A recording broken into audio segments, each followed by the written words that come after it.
Well, June brings us a bit of good news. Hello, my name is Chad Graham with the law firm of Graham Adair, and welcome to this review of the June 2025 Visa Bulletin. Now, if you watch our Visa Bulletin reviews, you know that we typically start off with the dates, so we'll show you exactly what the dates are for the June Visa Bulletin as compared to last month's May Visa Bulletin.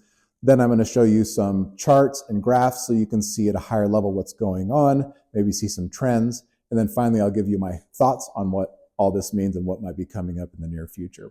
So with that, let's jump into the dates themselves. This chart is set up a little bit differently. We put the preference category in the first column, first, second, or third, followed by the country in the next column. And as you know, we call the worldwide category basically any country other than China or India. So if you're not born in China or India, you're in worldwide. Otherwise, you have the China and India cells. And then the last two columns are the May Visa Bulletin dates and the June Visa Bulletin dates. Where it's highlighted in red, what that means is that there is additional retrogression for that category.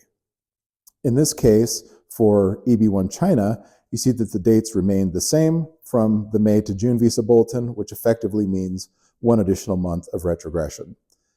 Now, where it's highlighted in green, that means that we saw some forward positive movement. Worldwide, the second preference category for worldwide was the big winner here, moving forward a few months, meaning less retrogression for those individuals. And then the other two categories that moved forward were sort of nominal movement. And then finally, of course, the worldwide category for EB1 is current and has been current, so that one is unhighlighted. Okay, now I want to show you some line graphs so you can see what's happening. The dates are compiled over a couple of years, so you can see really what the trend line looks like. Let's start with the worldwide category. So here what you see are three different lines for EB1, EB2, and EB3. The EB1 line is right along the bottom because it's mostly been current. The EB2 line has shown steady increase, but this month we saw some good downward movement. As that line goes down, that means less retrogression.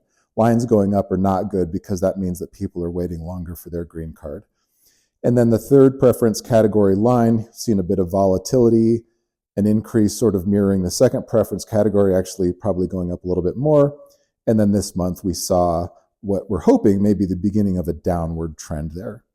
Okay, now let's look at India.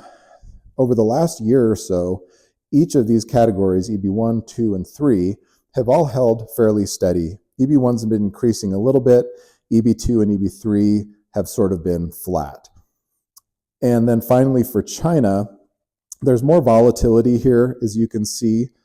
EB1 has been increasing fairly steadily. EB2 has been going up, but over the last few months, we've started to see a downward trend, and we're going to hope that that continues. EB3 has held fairly steady, been fairly flat over the last 6 months or so. And this last chart here, what we're showing you is we add up the total dates or the total days of retrogression for each country and each category, add those all into a single number. So that's why you're getting a single line here.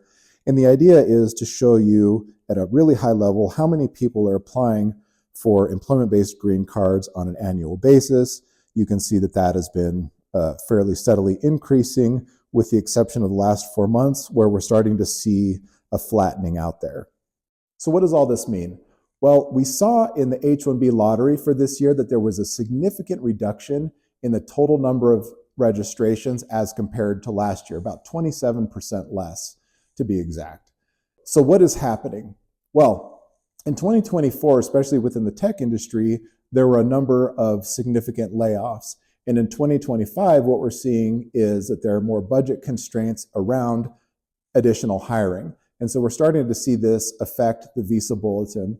Now, we would expect there to be potentially more of a lag, meaning as fewer people apply today, we wouldn't necessarily see that tomorrow. It might take a little bit of time for that to catch up.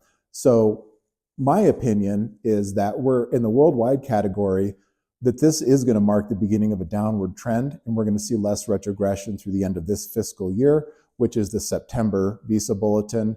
As you may know, the October Visa Bulletin marks the beginning of the next fiscal year. So over the next few months, I think we're going to see a bit of a downward trend there.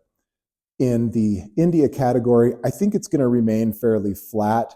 I think EB1 will continue to increase, and potentially EB2 and EB3 might start to trend downward a little bit. I don't think it'll be significant, but hopefully we'll get a little bit of positive movement there.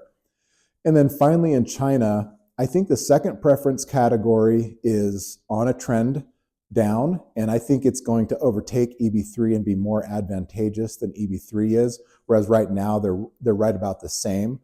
I think EB2 will continue down. We may start to see a little bit of a downward trend in EB3 as well, but that EB2 trajectory is showing less and less retrogression, which is great news.